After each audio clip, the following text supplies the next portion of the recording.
ॐ अज्ञानतिमिरान्धस्य ज्ञानाञ्जनशलाकया चक्षुन्मीलितं येन तस्मै श्रीगुरुवे नमः। जय श्री कृष्ण चैतन्य प्रभो नित्यानंद, श्री अद्वैत गदाधर श्रीवासादि गौर भक्तवृंद। हरे कृष्ण कृष्ण कृष्ण हरे हरे, हरे राम राम हरे हरे, हरे कृष्ण कृष्ण कृष्ण हरे हरे राम राम। हरे कृष्णा, जय श्री राम। सभी भक्तों को सादर प्रणाम। हम सभी यहाँ पर श्री वाल्मीकि रामायण सत्र संख्या 28 में बालकांड से अध्याय संख्या 18 श्री श्री राम लक्ष्मण भरत शत्रुघ्न अवतरण के बारे में श्रवण करेंगे। जैसा कि सत्र का प्रारूप है, पिछले सत्र की संक्षिप्त पुनरावृत्ति करते हुए सत्र में आगे बढ़ने का प्रयास करेंगे।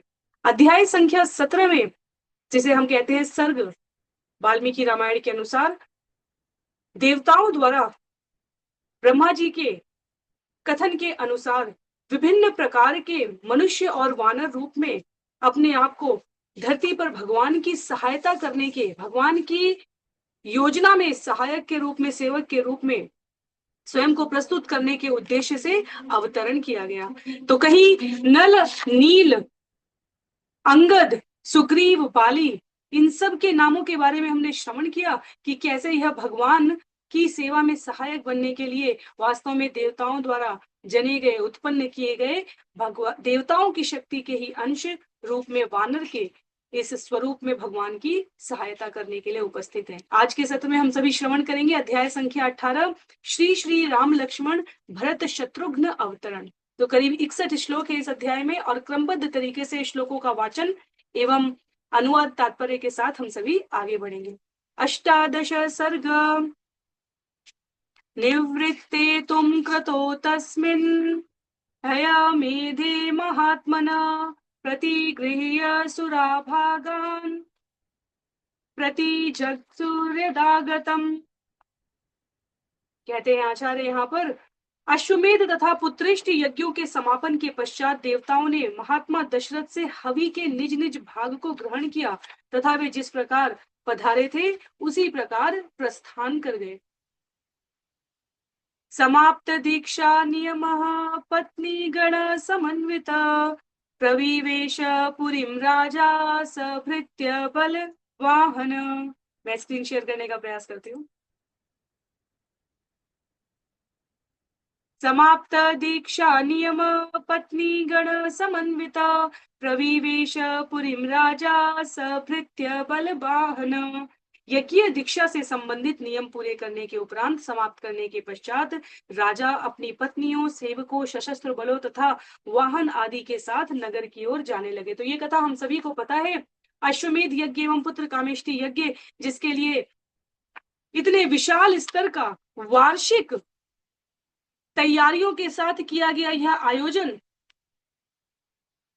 सफलता से संचालित और संपादित करने के उपरांत पुरोहितों से, ऋषियों से आशीर्वचन प्राप्त किए हुए महाराज दशरथ स्वयं अग्नि देव के द्वारा प्रदत्त प्रसाद को अपनी पत्नियों में वितरित करने के उपरांत समयांतर पर भगवत स्वरूप के प्रकट होने का संपूर्ण राज्य, सेना, वाहन, सेवक, रानी के साथ प्रतीक्षा करते हैं। यथार्यं पूजितास्तेन राज्ञा वै पृथिवीश्वरा मुदितां प्रयम युतेशान प्रणम्य मुनिपुंगव। महाराज दशरथ द्वारा यथोचित सम्मान पाने के उपरांत मुदित प्रमुदित हृदय से महीपतियों ने वशिष्ठ को प्रणाम करके अपने अपने देशों को प्रस्थान किया है।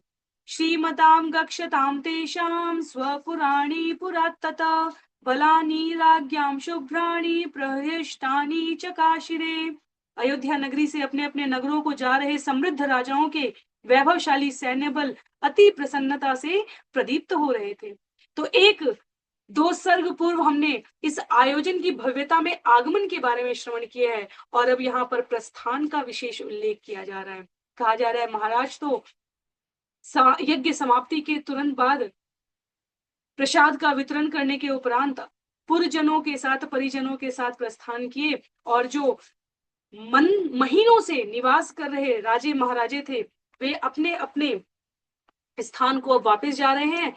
अपनी कृतज्ञता, अपनी विनम्रता, इस सफलता की सहभागिता के लिए वशिष्ठ मुनि को प्रणाम करते हुए आगे बढ़ते हैं। तो महाराज जो जो जिस प्रकार से यथोचित सत्कार के योग्य था, उसको उस प्रकार से सम्मानित करते हुए विभिन्न वस्त्र, अलंकार, आभरण विदाई के इस उत्सव पर, इस आयोजन पर प्रदान करते हुए जा रहे हैं। कहते हैं आगे, गतेषु पृथ्वीशेषु राजा दशरथ तदा रविवेश पुरीं श्रीमान पुरस्कृत्य द्विजोत्तमान। अब उसके उपरांत महाराज दशरथ ने सबको विदा करने के उपरांत उन द्विजों और पुरोहितों को सम्मुख रखते हुए नगर में प्रवेश किया है। शांतया प्रययो सार्धम ऋष्यशृंग पूजित अन्वीयमानुराज्ञाथ सानुयात्रेण धीमता। ऋष्यशृंग का भव्य सम्मान करते हैं। वे तब शांता के साथ प्रस्थान किए तथा उनके पश्चात महाराज रोमपाद अपने अपने सेवकों के साथ जाते हैं। तो ऋष्यशृंग अपनी पत्नी शांता सहित महाराज से विदा लेकर अपने स्थान को अवगमन कर रहे हैं और महाराज उनको पहुंचाने के लिए दूर तक जा रहे हैं। उनके साथ ही महाराज रोमपाद भी अपने सेवकों के संग अब प्रस्थान कर रहे हैं।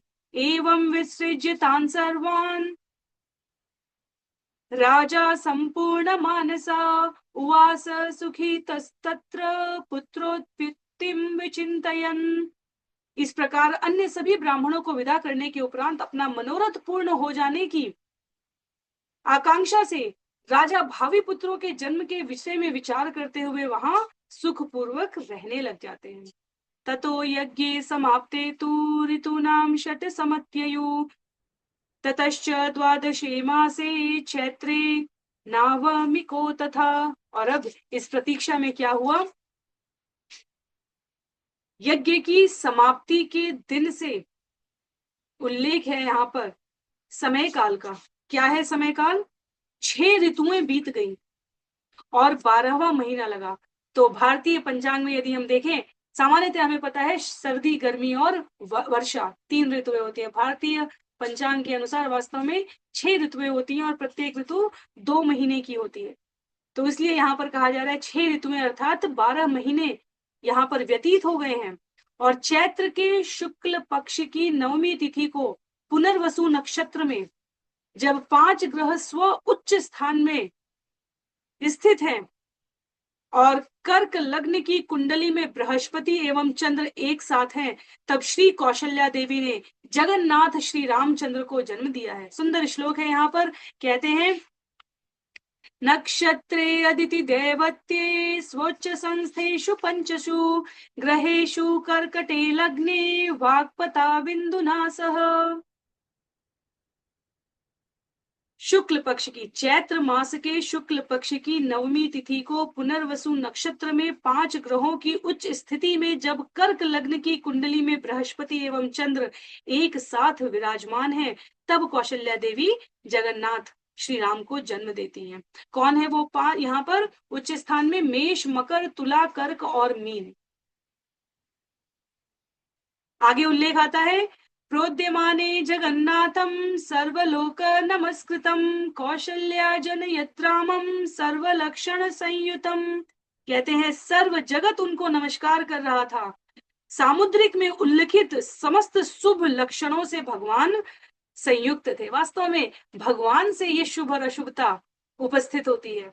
शुभ और अशुभता भगवान को परिभाषित नहीं करती है, भगवान से ये परिभाषित होते हैं।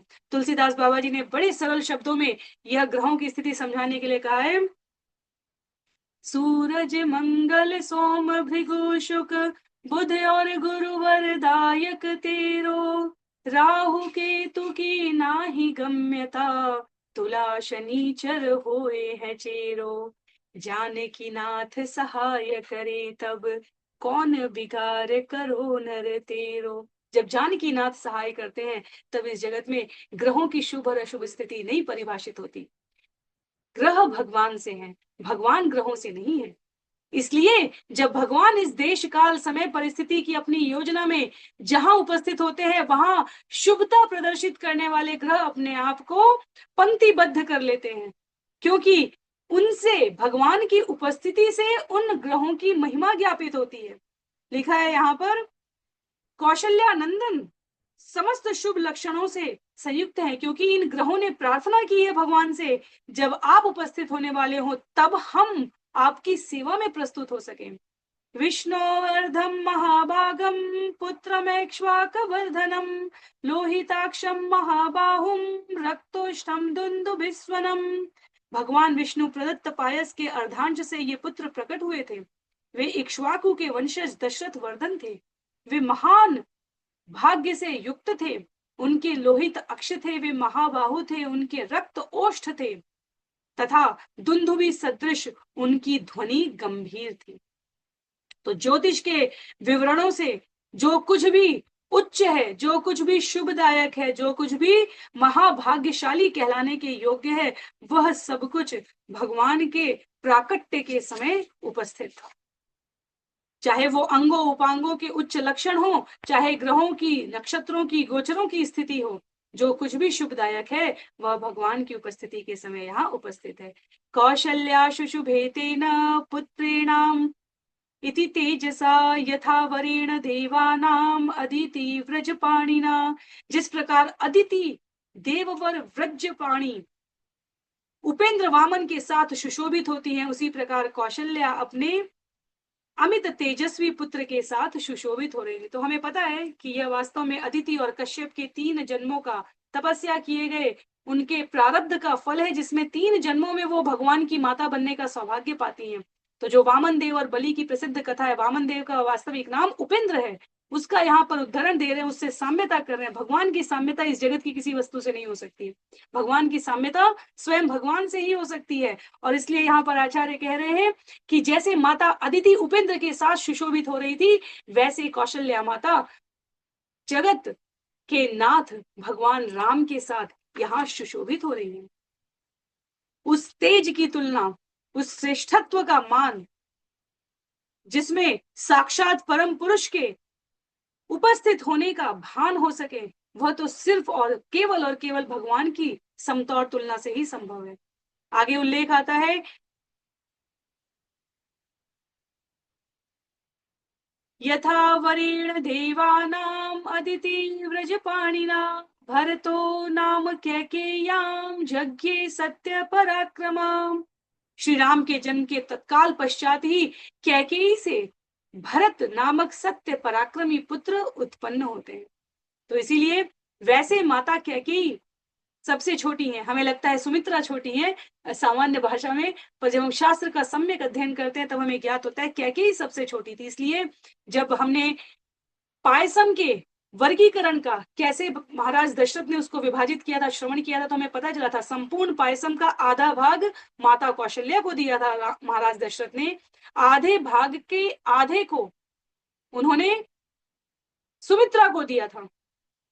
और इसलिए जो बचा हुआ आधा भाग है उसका भी एक आधा भाग करके कैकेयी को देने के उपरांत जो अंतिम 1/8वां भाग था वो पुनः सुमित्रा को दिया था, जिससे कि वरीयता के अनुसार सबसे बड़ी रानी, मध्यम रानी और छोटी प्रिय रानी का अंतर वहां लिखा था।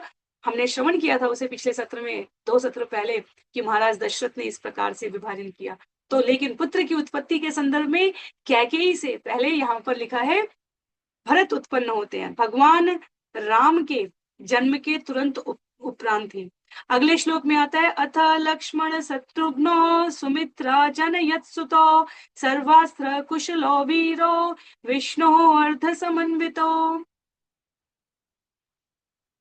भरत के जन्म के पश्चात सुमित्रा ने 2 पुत्रों लक्ष्मण एवं शत्रुघ्न को जन्म दिया। वे सर्व अस्त्र कुशल तथा वीर थे। वे भगवान विष्णु प्रदत्त पायस के अंश से प्रकट हुए थे।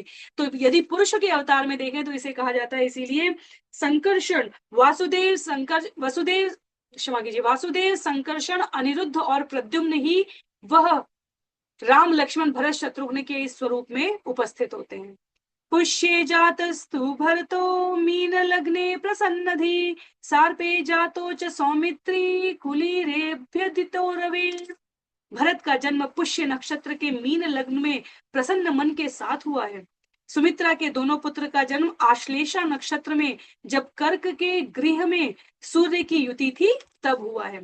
तो इस प्रकार हमारे शास्त्रों में ज्योतिष की इन ग्रह गोचरों की गणना की महती महत्ता है। जब जब भगवान जिस भी रूप में प्रकट होते हैं, चाहे चैतन्य महाप्रभु के रूप में हुए हैं, चाहे पूर्ण पुरुषोत्तम भगवान श्री कृष्ण या मर्यादा पुरुषोत्तम भगवान श्री राम यहाँ अपने सहभागियों के साथ उपस्थित हो रहे हैं, ग्रहों की गणना बताई जा रही है। तो हमने पुनर्वसु नक्षत्र में शुक्ल पक्ष की नवमी तिथि को कर्क लग्न की कुंडली में बृहस्पति एवं चंद्र एक साथ विराजमान है, तो भगवान राम के प्राकट्य के बारे में सुना है। और यहाँ पुष्य नक्षत्र के मीन लग्न में भरत के जन्म के बारे में जानकारी दी गई है। सुमित्रा के दोनों पुत्र आश्लेषा नक्षत्र में कर्क के गृह में जब सूर्य की युति है तब प्रकट होते हैं। पुष्य नक्षत्र में भगवान बुद्ध के प्राकट्य का भी उल्लेख है। तो जो बौद्ध धर्म से संबंधित जानकारी में विशेषज्ञ है, रुचि रखते हैं, उन्हें ज्ञात है पुष्य नक्षत्र में तो भगवान के प्राकट्य के समय नक्षत्र इस प्रकार अपनी सबसे सर्वोत्तम शुभ अवस्था में उत्पन्न होते हैं। उसके उपरांत है सार्पे जातो च सौमित्री कुलीभ्युदितो रवो राज्ञपुत्रा महात्मानश्चत्वारो च गिरे पृथक। इस प्रकार राजा के चारों पुत्र उनके अनुरूप थे। गुणों में अद्वितीय इन महात्माओं की कांति भी भाद्रपदा नक्षत्र को प्रतीयमान हो रही थी। तो एक एक करके अब इन गुणों का उल्लेख आएगा धीरे धीरे। इस सुंदर मंगल वादन की घटना को अत्यंत प्रसन्नता प्रमुदित अवस्था में राजा संपूर्ण प्रजा को सूचित करेंगे। वह सब कुछ हम यहाँ श्रवण करेंगे। कहते हैं जगु कलम च गंधर्वा नृत्यापरो गण देवदुंदु भयो नेदु पुष्प वृष्टिश्च खाच्युता। गंधर्वों ने अविरल रूप से बिना रुके हुए लगातार निरंतर रूप से मधुर गाया है। अप्सराओं ने नृत्य किया है, देव दुंदुभी वाद्य यंत्र बजाए जा रहे हैं और आकाश से पुष्प वृष्टि होने लगी। पूरे अयोध्या में उत्सव की धूमधाम गुंजायमान मधुर ध्वनि गुंजारित हो रही है। कहते हैं उत्सवश्च महानासीद अयोध्याद्याम जनाकुल। उत्साहित लोगों के साथ अयोध्या में महोत्सव आरंभ हो गए। रथ्या च जनसंबाधा नट नर्तक संकुला गायनैश्च विराणि विण्यो वादनैश्च तथा परे। समस्त प्रकार के रत्नों से समन्वित अयोध्या के विस्तृत मार्ग जन समूहों एवं नट तथा नर्तकों से भर गए। गायकों के गीतों से नगर ऊंची गूंजने लगी। सूतों मागधों एवं बंदी जनों की वंदनाओं के साथ साथ यंत्र वादकों वाद्य शिल्पियों के संगीत से ये नगर गुंजायमान होने लगा। विरेजु विपुलास्तत्र सर्वरत्न समन्विता।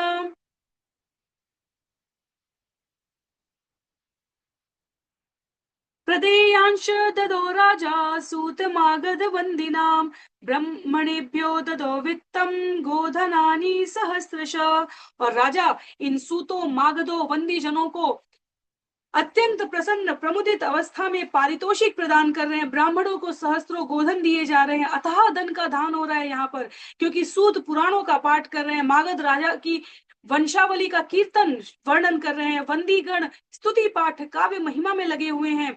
इस उस अवसर पर संपूर्ण अयोध्या ऐसा लगता है सभी प्रकार के सुंदर गीत गाने वाले लोगों के जमघट से एकत्र होने से होने लगी है। कहते हैं अतिथ्य का दशाहम तू नाम कर्म तथा करोत।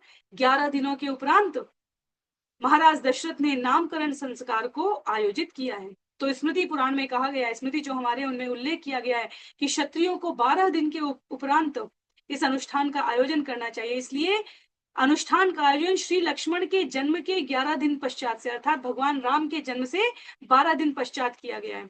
तो भगवान राम प्रकट हुए हैं मध्याह्न में और उनके तुरंत बाद कौन हुए हैं? भरत। और अगले दिन के मध्याह्न में हमें तुलसीदास जी के रामचरितमानस से भी ये ज्ञात होता है, लक्ष्मण और शत्रुघ्न आए हैं। तो इसलिए जो नामकरण संस्कार हुआ वो भगवान राम के 12वें से हो रहा है और लक्ष्मण के 11 दिनों के पश्चात के आयोजन के। इसलिए यहाँ पर इतनी बारीक महीन जानकारी भी शास्त्र हमें दे रहे हैं। श्री वाल्मीकि जी की इस रचना में हमें ये ज्ञात हो रहा है। आगे उल्लेख है, ज्येष्ठम रामम महात्मानम भरतम कैकेयी सुतम सौमित्रिम लक्ष्मणम इति शत्रुघ्नम अपरम तथा। महाराज ने महात्मा स्वभाव संपन्न ज्येष्ठ पुत्र को राम नाम प्रदान किया है, कैकेयी पुत्र को भरत, सुमित्रा पुत्र को लक्ष्मण तथा द्वितीय सुमित्रा पुत्र को शत्रुघ्न नाम दिया गया है यहाँ पर। तो यदि हम देखें तो राम शब्द का अर्थ हमने पहले भी श्रवण किया था, जिनके गुण सबका रमण, जो जिनको स्वभाव से सभी स्मरण कर रहे हो, जिनके नाम गुणों की चर्चा में जीव रमण करने लग जाए, जिनमें इतने असंख्य गुण हैं, वे राम हैं। भरत शब्द का शाब्दिक अर्थ क्या है? जो भरण पोषण करने वाले हैं, पालनहार हैं। और देखा जाए तो महाराज दशरथ के शरीर निधन के उपरांत भगवान श्री राम के राजा बनने से पूर्व कौशल राज्य के राजकाल एवं भरण पोषण का उत्तरदायित्व वास्तव में भरत ने ही किया है।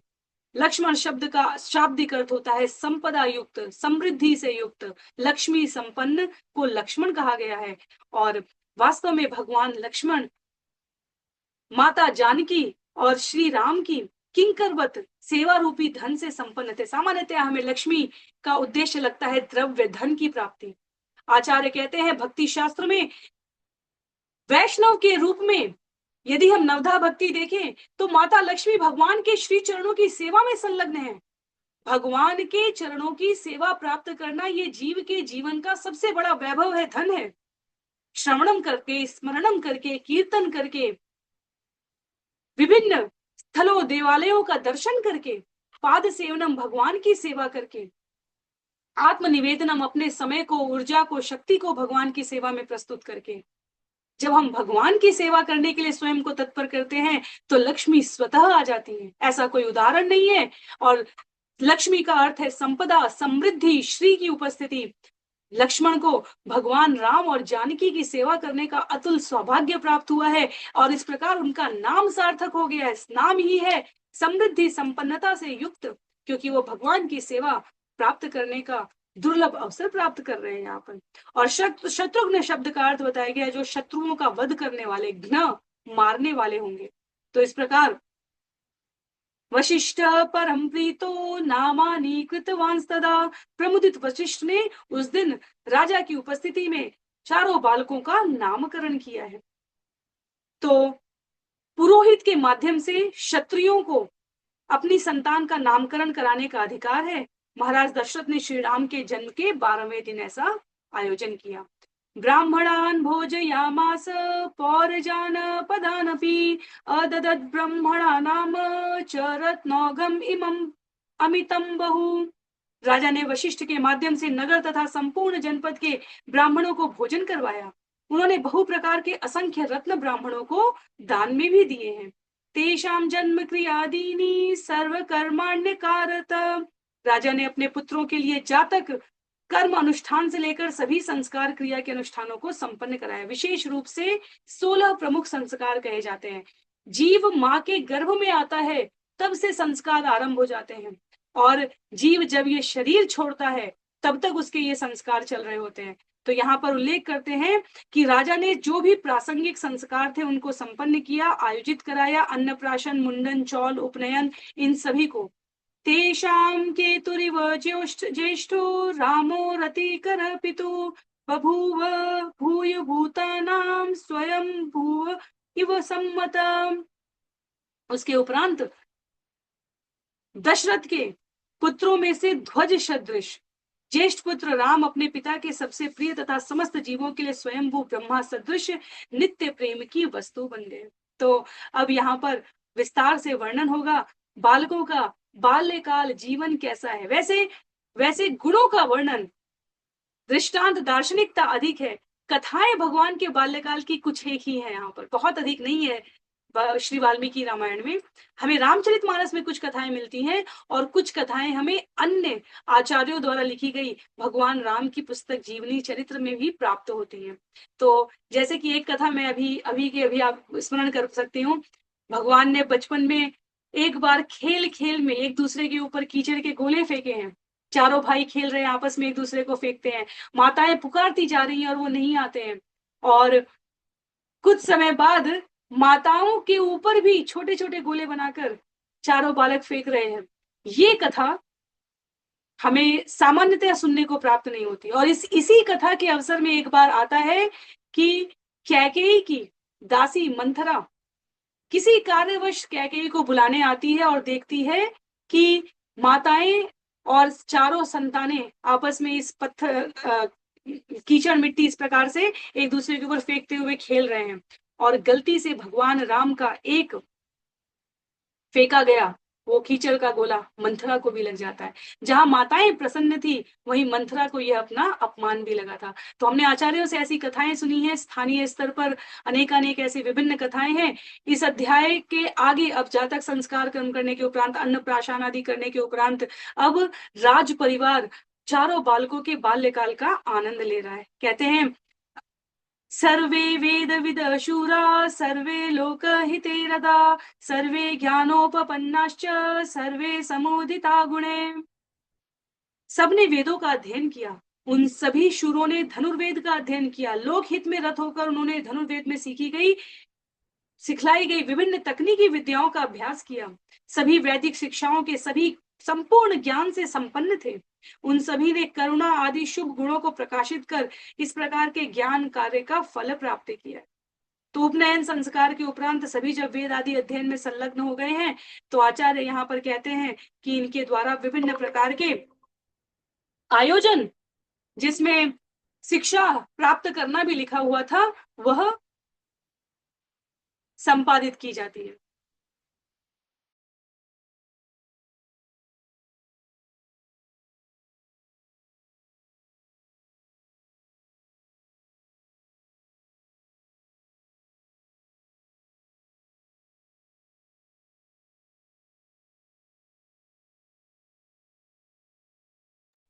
क्षमा कीजिएगा। तो अगला श्लोक है यहाँ पे, तेषामपि महातेजा रामः सत्य पराक्रम इष्टः सर्वस्य लोकस्य शशांक इव निर्मल। इन सब में राम महाप्रताप से पूर्ण, महातेजस्वी तथा अमोघ वीरता से पूर्ण सत्य पराक्रमी थे। निर्मल शशांक चंद्र सदृश वे सबके इष्ट थे, सर्वदा दर्शनीय और सभी के आकर्षण के केंद्र बनते चले जा रहे थे। सभी को भगवान अतीव प्रिय थे। भगवान को देखने मात्र से अन्यों के नेत्रों को शीतलता प्राप्त हो जाती थी। भगवान की भाव भंगिमा और उनके द्वारा प्रस्तुत किए जाने वाले गुणों से सभी अपने आप को धन्य समझते थे कि ये नेत्र धन्य है जिनसे भगवान के दर्शन करने का परम सौभाग्य प्राप्त हुआ। गज स्कंधे अश्वपृष्ठे रथचर्यासु सम्मत धनुर्वेदे च निरत पितु शुश्रूषणे रत। यद्यपि जब वे सभी गज पर, अश्व पर सवार या आसीन होते थे या रथ पर विराजमान होते थे तब सभी के द्वारा उनकी प्रशंसा होती थी, क्योंकि वे जो ज्ञान प्राप्त कर रहे थे विभिन्न शास्त्रों से, चाहे धनुर्वेद से चाहे अन्य माध्यम विधि से, उसको वो व्यवहारिक रूप में ला रहे थे। वह माता पिता की सेवा शुश्रूषा करने में रत रहते थे। इस प्रकार भगवान श्री राम अपने सभी भ्राताओं के संग इन दिव्य अद्भुत गुणों को प्रस्तुत कर रहे थे। तो आज के लिए अंतिम श्लोक रहेगा, श्लोक संख्या जहां अभी स्क्रीन पर दिखाया जा रहा है उसके अनुसार श्लोक संख्या 27 है ये। बाल्यात् प्रभृते सुस्निग्धो लक्ष्मणो लक्ष्मीवर्धन रामस्य लोक रामस्य भ्रातुर्ज्येष्ठस्य नित्यशः। बाल्यकाल से ही लक्ष्मण नित्यशः निज अग्रज लोक रमण श्री राम से सुस्निग्ध थे। लक्ष्मण श्री राम के पति किंकरवत सेवा अर्थात अपने शरीर से भी बढ़कर श्री राम की शारीरिक सेवा शुश्रूषा करने में संलग्न रहते थे और इस प्रकार अपनी लक्ष्मी वर्धन की, अपनी सेवा शुश्रूषा रूपी संपदा की वृद्धि कर रहे होते थे। तो यहाँ पर अब भाइयों का आपस में संवाद है, आपस में वार्ताएं हैं, आपस में उनका लोकाचार है, जिसको हम सभी अगले सत्र से श्रवण करने का प्रयास करेंगे। आचार्य कहते हैं यहाँ पर, जिस प्रकार से हमने भगवान की सेवा में रत लक्ष्मण को वनवास के समय के उपरांत जाना है। यहाँ बाल्यकाल में महर्षि वाल्मीकि स्थापित कर रहे हैं कि लक्ष्मण तब भी नहीं सोते थे बाल्यावस्था में जब तक उनकी शैया श्री राम की शैया के सानिध्य में नहीं रखी जाती थी। उनका रामदास्य का ये स्वरूप जन्म से ही स्वाभाविक रूप से गोचर था, सभी को दिखता था। भगवान जो राम नाम धारण किए हुए सभी लोगों के, सभी प्रकार के लोगों के लिए रमणीय है, उसमें सबसे अधिक आस्वादन देखा जाए तो लक्ष्मण जी ने किया। और इसलिए लक्ष्मण शब्द का अर्थ जो संपदा से युक्त, समृद्धि से युक्त कहा जा रहा है कि वह यहाँ पर उपयुक्त ही है। तो अगले सत्र में हम सभी अगले श्लोक से श्रवण करने का प्रयास करेंगे। आज के लिए सत्र को यहीं पर विराम देते हैं। सभी को बहुत बहुत आभार। श्री वाल्मीकि रामायण की जय, श्रील प्रभुपाद की जय, श्रील गुरुदेव की जय, अनंत कोटि वैष्णव वृंद की जय, नामाचार्य श्रील हरिदास ठाकुर की जय। हरे कृष्णा। जय